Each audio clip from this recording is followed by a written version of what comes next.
Today on Open Minds UFO Report, a Canadian witness says his photo captured a disc UFO, a dark triangle UFO hovers over a Nevada town, and lights appear to hover over the Las Vegas Strip. Your Open Minds UFO Report starts now.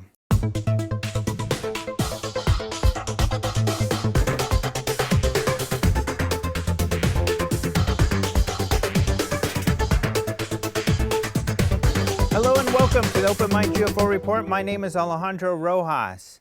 A Canadian witness in Ontario reported videotaping a low-flying military airplane making unusual moves in a report where a still image was taken at the same time showing a disc-shaped object near the plane. According to a report in the Mutual UFO Network, also known as MUFON, Witness Reporting Database. The event occurred at about 3:30 p.m. on July 29, 2014, when the witness was outside with friends. Canadian MUFON field investigator Bob Mitchell investigated and closed the case as unknown. According to Mitchell, no description of the object was provided in the report, just a still photo of the military plane with the purported UFO and a video that was provided to show what the witness felt was strange maneuvers. Mitchell contacted the witnesses and says, "In our interview, the witness said the object didn't make any sound and didn't appear to have any wings, lights, or propulsion. It was a massive chrome-reflective giant flying saucer that was the size of two four-story houses." According to the witness, the military aircraft was the size of a city block, a massive plane. He believes the object was about half the size of the military plane. The witness also told Mitchell that the object was flying sporadically before speeding off quickly until it could no longer be seen. A witness in Pahrump, Nevada reported watching and videotaping a very large and hovering triangle-shaped UFO for 30 minutes, according to another MUFON report. The witness was in his backyard just before 9 p.m. on July 12, 2014, when his wife pointed out an unusual object in the sky. The object was dark and appeared to be very large and hovering and moving, the witness stated. "We filmed for about half an hour before it got too dark to view it." The witness says the object made no noise and had flashing lights that were white, green, and red. He said, "I have never seen anything like this, and in itself was pretty amazing to watch and film. I used my camera phone, so the video quality is very poor." The witness continued, "We are not claiming this object is extraterrestrial, but it's definitely, by all definitions, is a UFO. If you witnessed what we saw, you would have been in awe like we were.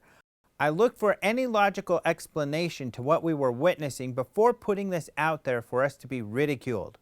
Nevada MUFON Assistant State Director Sandra Countess investigated the case and closed it as an unknown. Another sighting report that included a video investigated by MUFON was submitted from Henderson, Nevada. The witness reported watching and videotaping a series of 6 bright lights hanging in the sky that eventually disappeared one at a time. The sighting began at about 8:42 p.m. on September 18, 2014, and the lights appeared to be over the North Las Vegas area. "I actually think this was further north than North Las Vegas, but distance at night is just a guess," the witness stated. "The lights actually had a slight amber tint to them, and you can see the passing aircraft, so we wondered if any aircraft saw the same lights." The witness says the lights appeared to be stationary in the sky. He also says his camera settings were not correct and the video is a lower quality than expected. The first sighting was in the northwest towards Red Rocks, and the lights appeared at approximately the same altitude as the second recording sighting that is attached. In the first recording, there were only 3 lights. They slowly disappeared one at a time, then in less than 30 seconds they reappeared in the north. "We were in our backyard that overlooks the strips and mountains. We always look at the strip, which is approximately 12 miles from our home.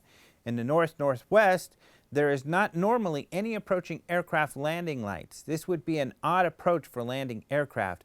Both my wife and I used to work for the airlines at McCarran."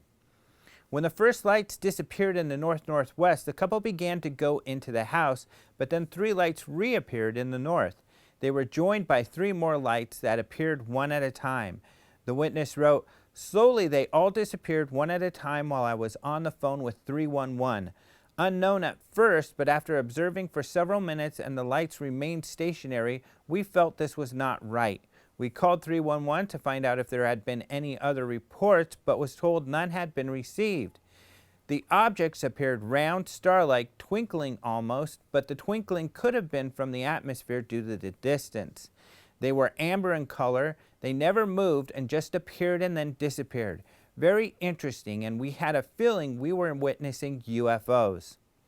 Nevada MUFON's Assistant State Director, Sandra Countess, investigated the case and closed this as an unknown. Countess stated in her report, there were other aircraft in the sky at the time. The lowest altitude seemed to be at about 500 feet, and it was over 1 mile away. In fact, the nearby airstrip is 14 miles from the area where they sighted the crafts. Altitude was estimated to be about 20 degrees above the horizon, with a flight path of northwest to north above the lighted strip. That's your Open Minds UFO report for today. You can find these stories and more at openminds.tv. We post fresh UFO news daily. We also want to thank Roger Marsh, MUFON's Director of Communications, who contributed the story in this week's episode and posts daily on openminds.tv. You can also Twitter us on Twitter at openminds.tv, and you can find us on Facebook. Don't forget to register for the International UFO Congress, the Guinness World Record holding largest UFO convention. Early registration is open, so you can get a discount by registering now at ufocongress.com, where you will also find the updated conference schedule.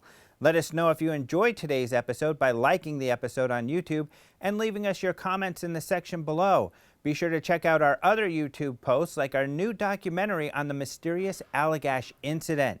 You can also download our podcast, Open Minds UFO Radio, on iTunes or at openminds.tv/radio.